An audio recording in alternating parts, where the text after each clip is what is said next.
भक्तजनों, माताओं, बहनों, सादर जय श्री कृष्ण। हमारे YouTube चैनल में आप सभी का बहुत बहुत स्वागत है। मैं हूं आपके साथ आचार्य धर्मेंद्र शास्त्री। आज हम आपको कार्तिक माह के कृष्ण पक्ष की रमा एकादशी की दिव्य और पुण्यमयी कथा सुनाने जा रहे हैं। इस कथा को अंत तक जरूर सुनिएगा, क्योंकि यह कथा माता महालक्ष्मी को प्रसन्न करने वाली कथा है। कार्तिक माह की जो एकादशी होती है वो माता महालक्ष्मी की सबसे परम प्रिय एकादशी होती है। वैसे तो पूरे वर्ष में 24 एकादशी आती है, लेकिन जिस साल अधिक मास आता है, जैसे इस बार अधिक मास आया है, तो 26 एकादशी होगी। तो इस प्रकार प्रत्येक माह में 2 बार एकादशी आती है। शुक्ल पक्ष और कृष्ण पक्ष दोनों पक्ष की एकादशी का अपना अपना अलग अलग महत्व माना गया है। सबसे बड़ा व्रत यदि कोई माना जाता है तो वो एकादशी का व्रत माना जाता है, तथा धर्म ग्रंथों और पुराणों में लिखा हुआ है कि एकादशी का व्रत करने से मनुष्य के जन्म जन्मांतर के पाप दोष पीड़ाएं नष्ट हो जाती है तथा उसके पुण्यों का उदय होता है। जब उसका पुण्य उदय होगा तब उसके भाग्यों की उन्नति होगी, और उसका भाग्य जब उदय होगा तब उसे सांसारिक सुख सुविधाएं और संपन्नताएं प्राप्त होगी तथा उसके जीवन के समस्त दुख और संकट समाप्त हो जाएंगे। तो प्रत्येक मनुष्य को एकादशी का व्रत करना चाहिए। एकादशी का व्रत जो मनुष्य करता है उसको दशमी के दिन एक समय भोजन करना चाहिए तथा दशमी के दिन चावल का त्याग करते हुए लहसुन प्याज मांस मदिरा को छोड़ते हुए भोजन करना चाहिए। एकादशी और दशमी दोनों दिन ब्रह्मचर्य व्रत का पालन करना चाहिए। एकादशी के दिन प्रातः काल जल्दी उठ करके ब्रह्म मुहूर्त में स्नान करना, भगवान का पूजन करना, उसके बाद सूर्य नारायण भगवान को अर्घ्य देना। तत्पश्चात आपको एकादशी व्रत का संकल्प करना चाहिए। 3 बार विष्णु विष्णु का उच्चारण करते हुए हाथ में जल, सुपारी, पीला पुष्प, तुलसी पत्र और कुछ पैसे रख करके एकादशी व्रत का संकल्प करना चाहिए। कहना चाहिए कि हे प्रभु, 3 बार विष्णु विष्णु का उच्चारण करें। आज मेरा नाम ये है, मेरा गोत्र ये है। अपना नाम गोत्र बोल करके आपको कहना है कि मैं कार्तिक माह के कृष्ण पक्ष की रमा एकादशी का व्रत करने जा रहा हूं या करने जा रही हूं, तथा मुझे इस एकादशी का संपूर्ण पुण्य फल प्राप्त हो और आपकी कृपा सदैव बनी रहे। तथा प्रभु से आप प्रार्थना करें कि हे भगवान, मेरे इस एकादशी को मुझे पूर्ण करने की शक्ति तथा सामर्थ्य प्रदान करें। इस प्रकार संकल्प करके आपको व्रत का पालन करना चाहिए। एकादशी तिथि इस बार 11 नवंबर 2020 बुधवार को है और एकादशी तिथि का प्रारंभ 10 और 11 की रात को 3:22 से हो जाएगा, जो कि 11 और 12 नवंबर की रात को 12:40 पर एकादशी तिथि समाप्त हो जाएगी। तथा इस एकादशी का पारणा आपको 12 नवंबर 2020 गुरुवार को सुबह 6:58 से लेकर के 9:58 के मध्य कर लेना चाहिए। यदि पारणा सही समय पर और सही विधि से किया जाए तो ही एकादशी का संपूर्ण पुण्य फल आपको प्राप्त होगा। तो आप पारणा करने के लिए सबसे पहले इसी प्रकार संकल्प धारण करें तथा पारणा करते समय ब्राह्मण के लिए अन्नदान, वस्त्रदान आदि अपने सामर्थ्य के अनुसार आपको दान पुण्य करना चाहिए। उसके पश्चात आपको व्रत का पारणा करना चाहिए। अगले दिन यदि आपको कोई और व्रत करना है, जैसे प्रदोष का व्रत है, गुरुवार का व्रत है या अन्य कोई भी व्रत आपको यदि करना है, तो आप फल या फलाहारी वस्तु से या जल तथा तुलसी पत्र से व्रत का पारणा कर सकते हैं। इस प्रकार आपको एकादशी व्रत का नियम पालन करना चाहिए। एकादशी के दिन किसी भी मनुष्य को झूठ नहीं बोलना चाहिए, क्रोध नहीं करना चाहिए, विवाद नहीं करना चाहिए, किसी भी ब्राह्मण की, देवताओं की तथा पूज्य पुरुषों की एवं बौद्ध भिक्षुओं की निंदा आपको नहीं करना चाहिए। भगवान की बुराई तो आपको बिल्कुल नहीं करना चाहिए। एकादशी के दिन किसी भी मनुष्य को चावल नहीं खाना चाहिए तथा घर में चावल भी नहीं बनाना चाहिए। और एकादशी का जो व्रत करता है या नहीं भी करता है तो भी एकादशी की कथा का श्रवण अवश्य करना चाहिए, और कथा हमेशा ब्राह्मण के मुखार बिंद से ही सुनना चाहिए, तभी एकादशी का पुण्य फल आपको प्राप्त हो सकेगा। और कथा सुनने के बाद अपनी शक्ति के अनुसार, अपने सामर्थ्य के अनुसार आपको ब्राह्मण को द्रव्य दक्षिणा यानी दान दक्षिणा अवश्य देना चाहिए तथा अन्नदान और गौ माता के लिए भी आपको दान पुण्य करना चाहिए। गौ माता की सेवा भी करना चाहिए। एकादशी के दिन आप गाय को चारा खिला सकते हैं, गाय को आप भोजन करवा सकते हैं और इसके अलावा आप अपने माता पिता पूज्य पुरुषों का भी जो है उस दिन अनादर बिल्कुल न करें, उनकी भी सेवा पूजा आपको करनी चाहिए तथा एकादशी का पालन आपको पूरी श्रद्धा और भक्ति के साथ करना चाहिए, तभी एकादशी का संपूर्ण पुण्य फल आपको प्राप्त हो पाएगा। कार्तिक माह के कृष्ण पक्ष की जो एकादशी होती है उसे रमा एकादशी कहा जाता है और रमा एकादशी का अर्थ होता है रमा अर्थात साक्षात महालक्ष्मी का स्वरूप यह एकादशी है और यह एकादशी माता महालक्ष्मी को सबसे अधिक प्रिय है।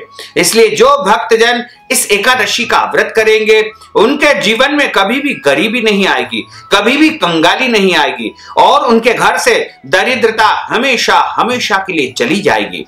यदि आप एकादशी का व्रत नहीं भी करते हैं तो भी आपको इस कथा को सुनना चाहिए, क्योंकि कथा सुनने से भी व्रत का संपूर्ण पुण्य फल आपको प्राप्त हो सकेगा और इस प्रकार आपको एकादशी का पूरी श्रद्धा तथा भक्ति के साथ में पालन करना चाहिए। रात्रि के समय जागरण करना चाहिए। तो अब हम आपको इस एकादशी की दिव्य और ज्ञानमयी कथा सुनाने जा रहे हैं।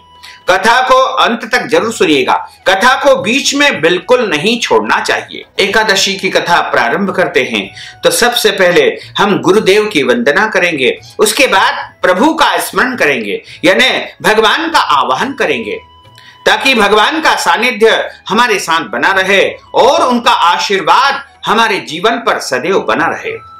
गुरुर् ब्रह्मा गुरुर्विष्णु गुरुर्देवो महेश्वरा गुरुः साक्षात् परब्रह्म तस्मै श्री गुरुवे नमः। श्री अखंड मंडलाकारं व्याप्तं येन चराचरं तत्पदं दर्शितं येन तस्मै श्री गुरुवे नमः। कृष्णाय वासुदेवाय हरये परमात्मने प्रणतः क्लेशनाशाय गोविंदाय नमो नमः। वसुदेव सुतं देवं कंसचाडूरमर्दनं देवकी परमानंदं कृष्णं वंदे जगद्गुरुं। सच्चिदानंद रूपाय विश्वोत्पत्त्यादि हेतवे तापत्रय विनाशाय श्री कृष्णाय वयं नमः। करारविंदेन पदारविंदं मुखारविंदेन विनिवेशयन्तीं वटस्य पत्रस्य पुटेशयानं बालं मुकुन्दं मनसा स्मरामि, बालं मुकुन्दं मनसा स्मरामि। कस्तूरी तिलकं ललाटपटले वक्षस्थले कौस्तुभं नासाग्रे वरमौक्तिकं करतले वेणुः करे कंकणं। सर्वांगे हरिचन्दनं सुललितं कंठे च मुक्तावलिं गोपस्त्री परिवेष्टितो विजयते गोपाल चूड़ामणिं। फुल्लेन्दीवरकान्तिमिन्दुवदनं वरहावतं सप्रियं श्रीवत्साङ्कमुदारिकौस्तुभधरं पीताम्बरं सुन्दरं। गोपीनां नयनोत्पलार्चिततनुं गोगोपसङ्घावृतं गोविन्दं कलवेणुवादनपरं दिव्याङ्गभूषणं भजे, दिव्याङ्गभूषणं भजे। वरहापीडं नटवरवपुः कर्णयोः कर्णिकारं बिभ्रद्वास कनककपीशं वैजयन्तीं च मालां। रन्ध्रान् वेणोर्धरसुधया पूरयन् गोपवृन्दैः वृन्दारण्यं स्वपदरमणं प्राविशत गीतकीर्तिः। जय जय श्री राधा रमण, जय जय नवल किशोर, जय गोपी चित चोर प्रभु, जय जय माखन चोर। मात मेरी श्री राधिका, पिता मेरे घनश्याम, इन दोनों के चरणन में मेरा बारंबार प्रणाम, मेरा बारंबार प्रणाम, मेरा बारंबार प्रणाम। मोहिनी मूरत श्याम की वो मन रही समाय, जो मेहंदी के पात में लाली रही समान। धन यौवन एक दिन उड़ जाएंगे जैसे उड़े कपूर, मन मूरख तू राम भज, क्यों चाटे जग धूर। राम कृष्ण दो एक है, अंतर नहीं निमेष। इनके नयन गंभीर है, उनके चपल विशेष। बोलिए श्री वृंदावन बिहारी लाल की जय, गोपाल कृष्ण भगवान की जय, श्री राधा कृष्ण भगवान की जय, श्री गिरिराज धरण की जय, श्री गोवर्धन नाथ भगवान की जय, श्री यमुने महारानी की जय, श्री वल्लभाधीश की जय, श्री गुसाई जी महाराज की जय। कार्तिक माह के कृष्ण पक्ष की रमा एकादशी की कथा हम प्रारंभ करते हैं। यह कथा सबसे पहले भगवान कृष्ण के द्वारा राजा युधिष्ठिर को सुनाई गई थी। युधिष्ठिर ने भगवान कृष्ण से प्रश्न किया, कथयस्व प्रसादेन मम स्नेहात् जनार्दन, कार्तिकस्यासिते पक्षे कं नाम एकादशी भवेत्। श्री कृष्णो उवाच, श्रूयतां राजशार्दूल कथयामि तवाग्रतः, कार्तिके कृष्ण पक्षे तु रमा नाम्नी सुशोभना, एकादशी समाख्याता महापाप हरा परा, अस्याः प्रसंगतो राजान महात्म्यं प्रवदामि ते। मुचकुंद इति ख्यातो बभूव नृपतिः पुरा, देवेन्द्रेण समम यस्य मित्रत्व भवन नृप। एक समय की बात है, राजा युधिष्ठिर बोले, हे जनार्दन, हे वासुदेव, हे श्री कृष्ण, मैं आपको प्रणाम करता हूं और आपसे मैं एक प्रश्न करता हूं कि कार्तिक माह के कृष्ण पक्ष में जो एकादशी आती है उसका क्या नाम है और उस एकादशी का व्रत किस प्रकार करना चाहिए तथा उस एकादशी का व्रत करने से कौन कौन से पुण्य फल की प्राप्ति होती है, यह मैं आपके श्री मुखारविंद से आज सुनना चाहता हूं। सो आप मुझ पर प्रसन्न होकर के कृपा करके मुझे संपूर्ण वृत्तांत विधि पूर्वक सुनाइए। भगवान श्री कृष्ण बोले कि हे राजन, हे राजशार्दूल, सुनो, मैं तुम्हारे आगे कहता हूं कि कार्तिक माह के कृष्ण पक्ष में जो एकादशी आती है उसका नाम सुंदर रमा एकादशी है और वह बड़ी ही सुंदर और शोभायमान एकादशी होती है। यह एकादशी बड़े से बड़े पाप को नष्ट करने वाली है, महापातकों को हरने वाली है और इस एकादशी को उत्कृष्ट एकादशी कहा गया है। रमा एकादशी भी इसे कहा जाता है। इसके अलावा इसे रंभा एकादशी के नाम से भी जाना जाता है। इसका महत्व मैं तुमसे कहता हूं। पहले मुचकुंद नाम के जो प्रसिद्ध राजा हुए थे उनकी कथा इस एकादशी में आती है। तब राजा युधिष्ठिर पूछते हैं कि हे प्रभु, कृपा करके आप ये बताइए कि इस एकादशी का नाम रमा एकादशी क्यों पड़ा तथा इसे कार्तिक माह में रमा एकादशी क्यों कहा जाता है। तब भगवान कृष्ण बोले कि यह रमा एकादशी इसलिए है क्योंकि दीपावली से ठीक 3 दिन पहले इस एकादशी का व्रत किया जाता है और दीपावली के महापर्व का शुभारंभ इसी एकादशी से हो जाता है। इसलिए माता महालक्ष्मी का जो महापर्व होता है जिसे दीपावली कहा जाता है वो पर्व इस एकादशी से ही प्रारंभ होता है। इसलिए इसे रमा एकादशी कहा गया है। रमा का अर्थ होता है भगवान विष्णु के साथ रमण करने वाली माता महालक्ष्मी, इसलिए इस एकादशी का नाम रमा एकादशी कहा गया है। और जो मनुष्य इस एकादशी का व्रत करता है और विधिवत कथा का श्रवण करता है उसके जन्म जन्मांतर के पाप दोष नष्ट हो जाते हैं तथा उसके पुण्यों का उदय होता है और उसके घर की दरिद्रता हमेशा हमेशा के लिए समाप्त हो जाती है और उसके घर में 8 प्रकार की लक्ष्मी का आगमन 10 दिशाओं से होने लगता है। इस एकादशी की कथा जो बताई गई है वो इस प्रकार है। पहले मुचकुंद नाम के प्रसिद्ध राजा हुए हैं। हे नृप, इंद्र के साथ उनकी परम मित्रता थी। उसी तरह वरुण और कुबेर के साथ और विभीषण जी के साथ भी उनकी परम मित्रता थी। वह राजा परम भक्त थे, भगवान विष्णु के भक्त थे तथा सत्य प्रतिज्ञ वाले राजन थे। हे राजन, इस प्रकार निष्कंटक राज्य करने वाले राजा थे और उनके घर में नदी में श्रेष्ठ चंद्रभागा पुत्री उत्पन्न हुई। वह शोभन नामक चंद्रसेन के पुत्र से ब्याही गई। हे नृप, वह शोभन किसी समय ससुर के घर आया। उसी समय सुंदर पुण्य देने वाली एकादशी का व्रत आया। व्रत के दिन आने पर चंद्रभागा चिंतित हुई कि हे देवेश, क्या होगा? मेरा पति अति दुर्बल है और वह भूख और प्यास को सहन नहीं कर पाता है, और मेरे पिता का शासन उग्र है, और जब भी एकादशी आती है तो मेरे पिता के राज्य में तथा राजमहल में कोई भी व्यक्ति अन्न का सेवन नहीं करता है। सभी को भोजन नहीं करना होता है, यानी सभी को एकादशी के व्रत का पालन करना होता है, और मेरे पतिदेव बहुत ही दुर्लभ है और वो बड़े ही जो है कमजोर है, इसलिए वो किसी भी प्रकार का कोई व्रत नहीं कर पाते हैं। दशमी का दिन आया तो उसका जो है राज्य में ढिंढोरा पिटवा दिया गया।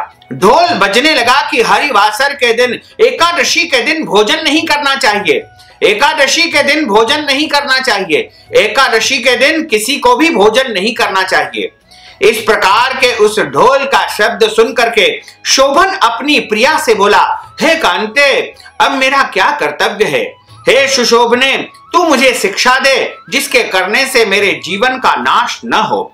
चंद्रभागा बोली कि हे प्रभु, मेरे पिता के घर में एकादशी के दिन कोई भी भोजन नहीं करेगा, और यहाँ सभी जो है अन्न का परित्याग एकादशी के दिन करते हैं, और इस दिन एकादशी के व्रत का पूरी विधि विधान से सभी पालन करते हैं। हाथी, घोड़े और अन्य पशु जो भी मेरे पिता के राज्य में निवास करते हैं, वो भी इस दिन भोजन नहीं करेंगे। घास को, अन्न को, वैसे ही जल को भी एकादशी के दिन कोई ग्रहण नहीं करेगा। हे पतिदेव, फिर मनुष्य एकादशी के दिन कैसे खाएंगे? हे पति, जो तुम भोजन करना चाहते हो तो घर से पलायन कर जाओ। मन में ऐसा विचार करके मन को दृढ़ करो। शोभन बोला कि तुमने सत्य कहा है, मैं व्रत करूंगा, देव ने जैसा रचा होगा वैसा ही होगा। ऐसा निश्चय करके उसने व्रत का पालन किया। भूख प्यास से पीड़ित वह शोभन अति दुखित हो गया। उसी सोच विचार से सूर्य अस्ताचल को प्राप्त हो गए, यानी सूर्य अस्त हो गया। वैष्णव मनुष्यों को वह रात हर्ष को बढ़ाने वाली थी, किंतु हे नृप शार्दुल, वह शोभन को अति दुस्सह हो गई। दूसरे दिन सूर्य के उदय के समय शोभन मृत्यु को प्राप्त हो गया और जमाई की मृत्यु हो गई। तब राजा ने उसका राजसी ढंग से योग्य चंदन आदि काष्ठों के द्वारा पूरे विधि विधान से उसका दाह संस्कार, अंतिम संस्कार करवाया, और पिता द्वारा मना की गई चंद्रभागा ने अपने देह को पति के साथ नहीं जलाया। फिर उसका प्रेत कृत्य करके पिता के घर में वह स्थित हो गई। हे नृपश्रेष्ठ, रमा एकादशी के व्रत के प्रभाव से शोभन ने मद्राचल के शिखर पर मनोहर देवपुर पाया। वह देवपुर कैसा था कि सबसे उत्तम और जिसको कोई जीत नहीं सकता था, तथा असंख्य गुणों से युक्त वह नगर था। रत्न और वैदुर्य मुनियों से जड़ा हुआ स्वर्ण के खंभों से सुशोभित महल वहां पर थे। नाना प्रकार के विचित्र स्फटिक मणियों से शोभित वहां पर सभी द्वार तथा खंभे थे। ऐसे मंदिर में शोभन सिंहासन पर विराजमान थे। उनके ऊपर एक सफेद रंग का चवर तथा छत्र लगा हुआ था। चवर डुरा रहे थे, किरीट माथे पर थे, कुंडल धारण किए हुए थे, हार और केयूर से बाजू भूषित थे। गंधर्व स्तुति गान कर रहे थे और अप्सराएं उनकी सेवा कर रही थी। वहां शोभन ऐसा शोभित हुआ मानो दूसरा इंद्र वहां पर सिंहासन पर विराजित हुआ हो। सोम शर्मा नाम से विख्यात मुचकुंद के पुर में बसने वाले एक ब्राह्मण ने तीर्थ यात्रा के प्रसंग से भ्रमण करते हुए शोभन को देखा। उसे राजा का जमाई जान करके उसके समीप गया। तब शोभन ने शीघ्र ही आसन से उठ करके उस उत्तम द्विज को नमस्कार किया, प्रणाम किया और बैठने के लिए उनको आसन प्रदान किया, तथा अपने ससुर जी का कुशल क्षेम पूछा और अपनी स्त्री चंद्रभागा पत्नी तथा नगर का कुशल क्षेम पूछा। सोम सर्व बोले कि हे राजन, तुम्हारे ससुर के घर में सब कुछ कुशल मंगल है। और तुम्हारी चंद्रभागा नामक पत्नी भी कुशल मंगल से है और पूरे नगर में सभी कुशल मंगल से है। हे राजन, अपना वृत्तांत कहिए। मुझको बड़ा आश्चर्य है कि ऐसा विचित्र सुंदर पुर है कि जैसा कभी किसी ने देखा भी नहीं है, न किसी ने पाया है। हे राजन, यह कहिए आपने इसे कैसे प्राप्त किया है?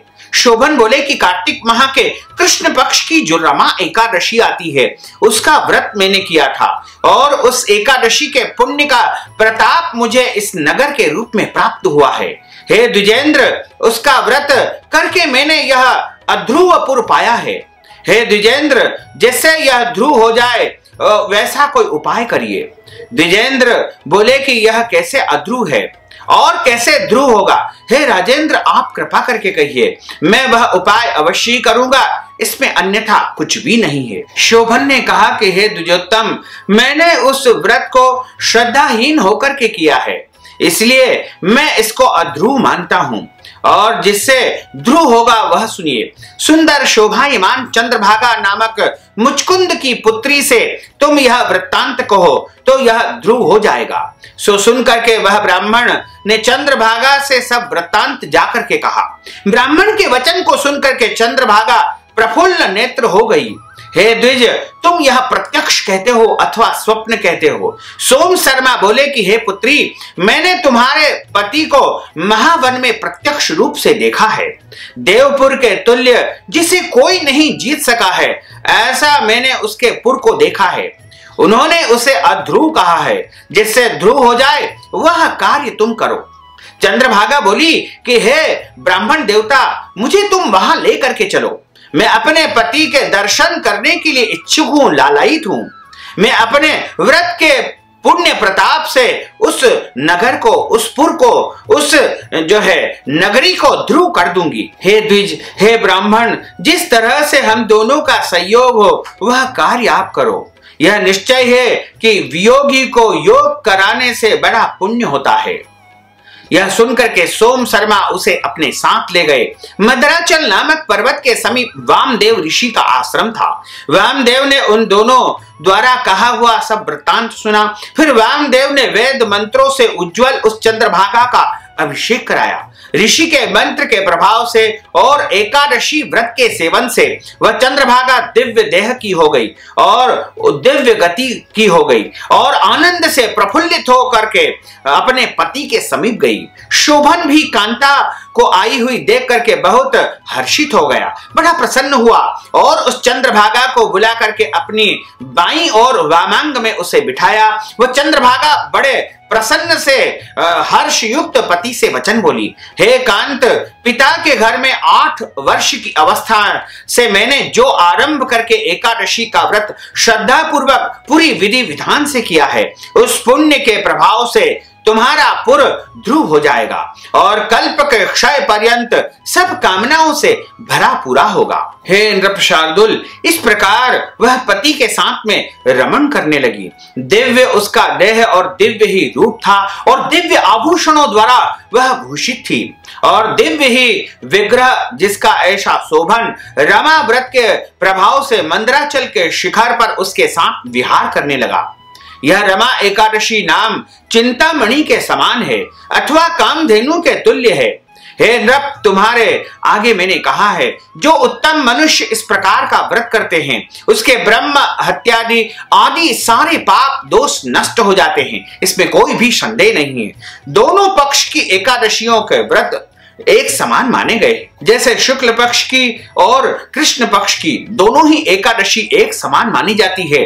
दोनों में ही कोई भेद नहीं करना चाहिए। दोनों ही एकादशी जो है पुण्य फल को प्रदान करने वाली होती है। इस रमा एकादशी के महात्म को जो सुनता है, सुनाता है, उसके सारे पाप नष्ट हो जाते हैं और वह धर्म, अर्थ, काम और अंत में विष्णु लोक को, परम पद को वह प्राप्त कर लेता है। श्री ब्रह्म वैवर्त पुराणे कार्तिक कृष्ण रमा एकादशी महात्म्यम श्री कृष्णार्पणमस्तु।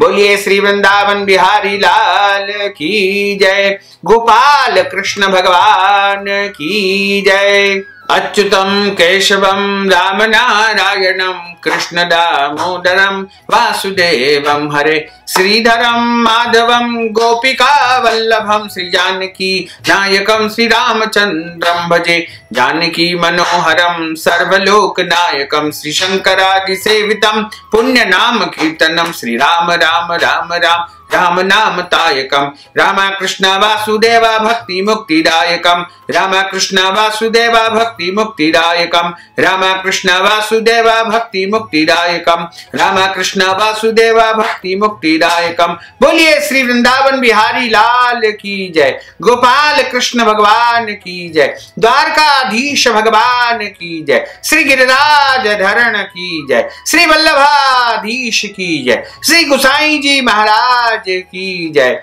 श्री यमुने महारानी की जय। धर्म की जय हो, अधर्म का नाश हो, प्राणियों में सद्भावना हो, विश्व का कल्याण हो, सनातन धर्म की जय हो, गौ माता की जय हो, नगर बस्ती की जय हो, आज के आनंद की जय हो, कल के आनंद की जय हो, परसों के आनंद की जय हो, बरसों बरसों के आनंद की जय हो। ओम नमः पार्वती पते हर हर महादेव हर। भक्तजनों, माताओं, बहनों, आपने जो ज्ञानवर्धक कथा का श्रवण किया है, कथा सुनने के बाद यदि आप एकादशी का संपूर्ण पुण्य फल प्राप्त करना चाहते हैं तो कथा के निमित्त दान दक्षिणा, वस्त्र दान के निमित्त नगद राशि, गौदान या अन्य कोई भी एकादशी के निमित्त यदि आप दान पुण्य करना चाहते हैं तो आप हमारे पेटीएम के माध्यम से, गूगल पे के माध्यम से, फोन पे के माध्यम से या अकाउंट नंबर के माध्यम से सीधे सीधे धन राशि हमें पहुंचा करके एकादशी का संपूर्ण पुण्य फल प्राप्त कर सकते हैं। साथ ही आपसे अनुरोध है कि इस ज्ञानवर्धक वीडियो को अधिक से अधिक लोगों को शेयर करिएगा, लाइक करिएगा, कमेंट करिएगा और यदि अभी तक आपने सब्सक्राइब नहीं किया तो अभी और इसी समय सब्सक्राइब अवश्य कर लीजिए। आपको और आपके पूरे परिवार को सादर जय श्री कृष्ण, सादर धन्यवाद।